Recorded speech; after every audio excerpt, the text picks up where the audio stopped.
بسم اللہ الرحمن الرحیم. میں ایک عام آدمی ہوں اور عام آدمی پاکستان کا 97% ہے اور پاکستان کا کانسٹیٹیوشن اسلامی جمہوریہ پاکستان ہے. اس وقت عمران خان صاحب جو چینج کا نظریہ لے کے آئے، نوجوانوں کے دل جیتے، ریاست مدینہ کا نظریہ لے کے آئے، وہ لوگ بھی ان کے ساتھ تھے جو پی ٹی آئی کے نہیں ہیں. ہم ختم نبوت کی وجہ سے ایک سیٹ والے شیخ رشید صاحب کی قیادت میں عمران خان صاحب کے ساتھ ہیں، جنہوں نے ختم نبوت آقا صلی اللہ علیہ وسلم مبارک کے ساتھ وفا کی. 97% عام آدمی کے لیے اس ملک میں کوئی قانون نہیں ہے، کوئی انصاف نہیں ہے. عمران خان صاحب نے دعویٰ کیا تھا کہ میں دیوانی کیسز کے فیصلے 1 سال میں کروں. میاں بیوی کے کیس کا فیصلہ 6 سال میں نہیں ہو سکتا، تو 1 سال میں دیوانی کیس کا فیصلہ کیسے ممکن ہوا؟ پھر عمران خان صاحب چینج کا نظریہ لے کے آئے، ریاست مدینہ کا نظریہ لے کے آئے. چند ٹاؤٹوں نے تمام محکمے یرغمال بنائے ہوئے ہیں، کوئی ضلعی سطح پہ، کوئی ڈویژنل سطح پہ. اس وقت مافیا راج تو ہے، کوئی آدمی مافیا کے پاس جا کے رقم دے، اس کا کام فوراً گھنٹوں میں ممکن ہے. لیکن ایک عام آدمی اگر اپنے حق کے لیے پٹوار سے لے کے پولیس تک، پولیس سے لے کے ہیلتھ تک، ہیلتھ میں جتنی لیبارٹریز ہیں، یہ فزیالوجسٹ، ایک فزیالوجسٹ کے نام پہ ایک لیبارٹری رجسٹرڈ ہو سکتی ہے. ایک فزیالوجسٹ کے نام پہ ایک لیبارٹری رجسٹرڈ کر کے پورے ہزارے میں اسی نام سے 50 لیبارٹریاں بنی ہوئی ہیں. وہاں پہ جو کیمیکل آ رہا ہے وہ اسٹرپیں جو یوز ہو رہی ہیں اور جو لیب رزلٹ دیے جا رہے ہیں وہ ریئل نہیں ہیں. ایک مثال میں دیتا ہوں کہ کورونا کے ٹیسٹوں میں رزلٹ پازیٹیو کیوں آ رہے ہیں، نیگیٹو کیوں نہیں آ رہے.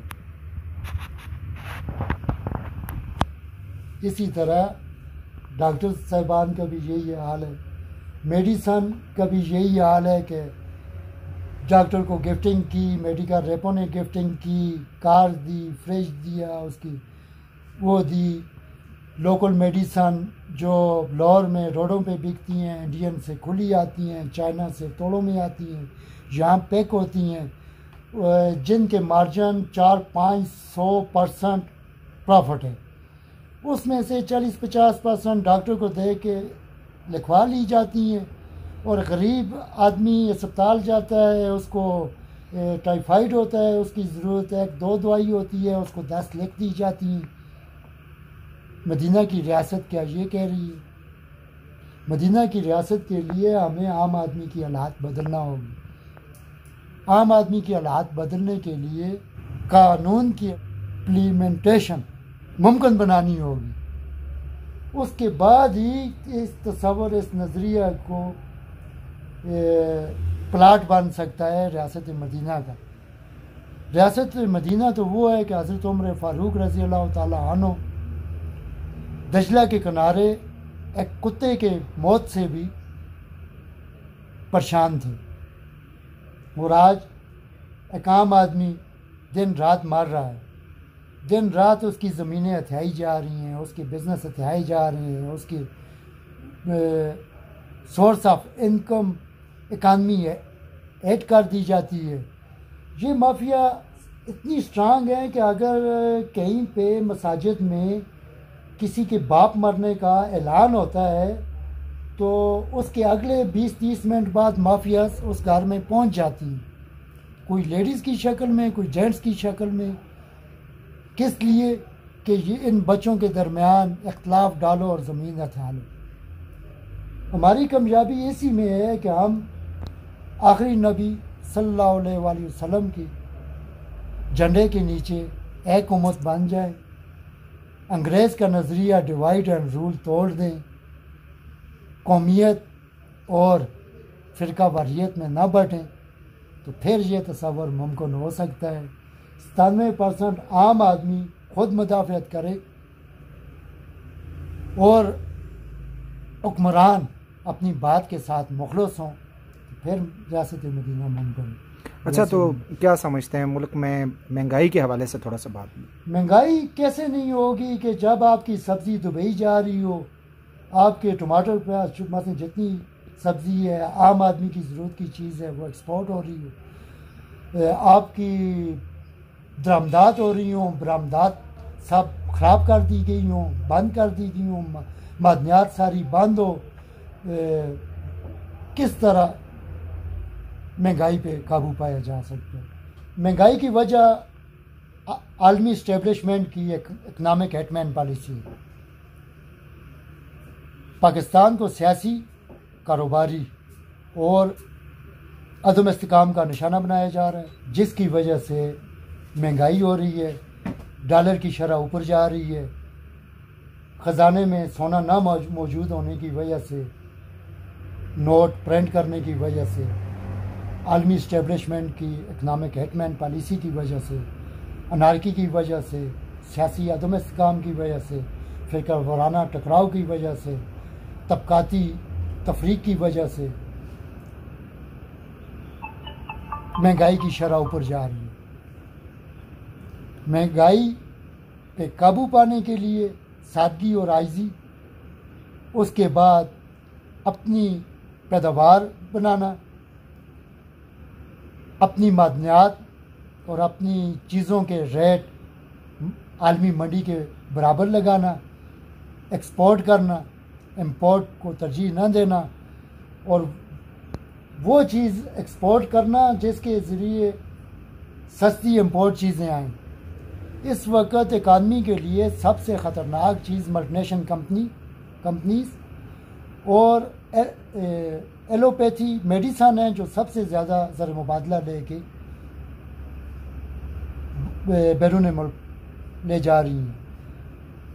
اگر ہم اپنی طب نبوی صلی اللہ علیہ وسلم، ہومیوپیتھی، ایلوپیتھی، یونانی حکمت،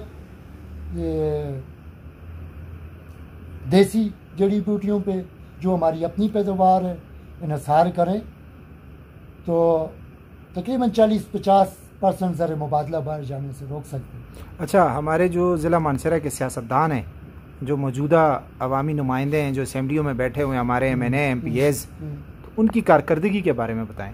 اس کے بارے میں نہیں بول سکتا۔ اگر بول گیا پہلے ہی 7 محکمے میں انڈوز کر رہے ہیں، دیکھیں بجلی چلی گئی ہے فوراً، تو یہ ایک عام آدمی نہیں بول سکتا۔ کیا وجہ ہے؟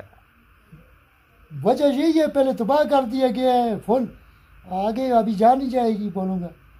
نہیں تو تھوڑا سا اس پہ دیکھیں، آپ ایک نڈر انسان ہیں، جس طرح آپ نے بات کی ایک بہت زبردست قسم کی، تو ابھی تھوڑا سا یہ بھی بتا دیں، آپ کی نمائندگی ہے یہاں پہ، نمائندگی ہوگی اور پوری عوام کی طرف سے، کہ یہاں پر ہمارے جو عوامی نمائندے ہیں ان کا کیا رول ہے مانسہرہ میں اس وقت؟ نئے جو عوامی نمائندے آئے ہیں، اچھے لوگ ہیں، لیکن ایک دوسرے کی ٹانگیں کھینچنے کی وجہ سے کام نہیں ہو رہے۔ بڑا فلو لے کے مانسہرہ کو پانی کی پہلی ضرورت ہے جو دربند تک جا سکے، تو بقایا چیزیں سیاسی ہیں۔ میں سیاسی نہیں ہوں، سماجی ہوں، میری کسی سیاسی پارٹی سے کوئی تعلق نہیں۔ تو سماجی حوالے سے بتا دیں کہ آیا مانسہرہ میں کون کون سے ایسے کام ہیں جو نہیں ہو رہے؟ بہت سارے کام ہیں، بہرحال پانی پہلی ضرورت ہے، دوسری سستا علاج ہے، تیسری ایمبولینس چلتے ہیں، چوتھی مانسہرہ کے ملے وقوع کی وجہ سے دفاع کے لیے بہت ضروری ہے، پانی کے ٹیسٹ کرانے ضروری ہیں،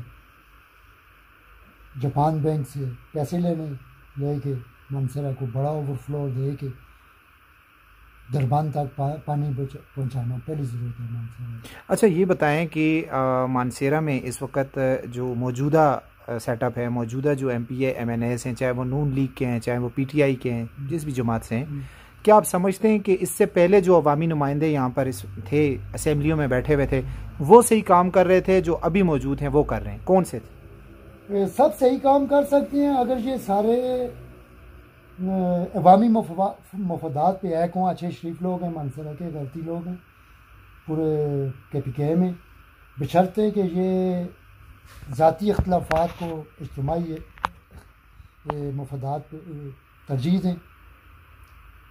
عام آدمی کے لیے سوچیں. سب اپنی اپنی پارٹیوں میں رہتے ہوئے بھی عام آدمی کے لیے اگر سوچیں تو مانسہرہ ترقی کر سکتے ہیں. وسائل سے مالا مال ہے. معدنیات میں نمبر 1 ہے, جنگلات میں نمبر 1 ہے, غیرت میں نمبر 1 ہے, مال وقوع کے اعتبار سے مانسہرہ نمبر 1 ہے.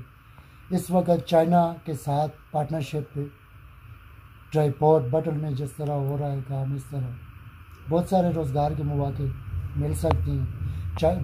چائنیز زبان سیکھ کے بچوں کو, نوجوانوں کو چائنا ادھر ڈرائی پورٹ بنا کے بہت سارے روزگار کے مواقع نکل سکتے ہیں. اس وقت BTC بلین ٹری پروجیکٹ کی ناکامی محکمہ جنگلات میں چھپی کالی بڑے. اچھے لوگ جنہوں نے عمران خان کو مشورے دیے, اسپاٹ مالی پہ شعیب صاحب کنزرویٹر, ان لوگوں کو پیچھے کر کے دھکیل کے جو لوگ آئے وہ کاغذ میں تو خانہ پوریاں ہو رہی ہیں. اس وقت سب سے مظلوم طبقہ میں سمجھتا ہوں, میں خود پہلی دفعہ بزنس مین تھا, کرائسس میں ایسے ہو گیا, پہلی دفعہ نوکری کر کے آیا ہوں کہ نگبان چوکیدار محکمہ جنگلات کے جو کنٹریکٹ پہ بھرتی لوگ ہیں, جو نرسریاں پودے دے رہی ہیں, اوپر پھلدار پودے, جڑی بوٹیاں, یہ مانسہرہ کی آب و ہوا, تمباکو, چائے, اس پہ کام نہیں ہو رہا جس طرح ہونا چاہیے. اور جو درخت مل رہے ہیں وہ بھی خانہ پوری پہ اپنی پسند ناپسند پہ ہو رہے ہیں. بلین ٹری پروجیکٹ بھی تقریباً ناکام, انہوں نے مثلا 25-30% فوائد نہیں ہے. اور اسی طرح جتنے بھی نگہبان ہیں, چوکیدار ہیں, ان کی تنخواہیں سال نہیں ہو رہی. ریاست مدینہ یہ تو نہیں کہتی ان کے بچے کیا کھائیں گے, اور وہ جنگلات بیچ کے کرپشن نہیں کریں گے تو کیا کریں گے. اور پھر جنگلات کو بیچنے کے بجائے جنگلات کے اندر خراب جنگلات پہ انڈسٹری چھوٹی لگا دی جائے, یہیں پہ بہت ساری 400-500 آئٹم بن سکتا ہے ووڈن انڈسٹری کا. ساتھ بہت سارے بچے یونیورسٹی, ہماری ہزارہ یونیورسٹی کے بچے, ٹیکنیکل کے بچے ٹرین بھی ہو سکتے ہیں.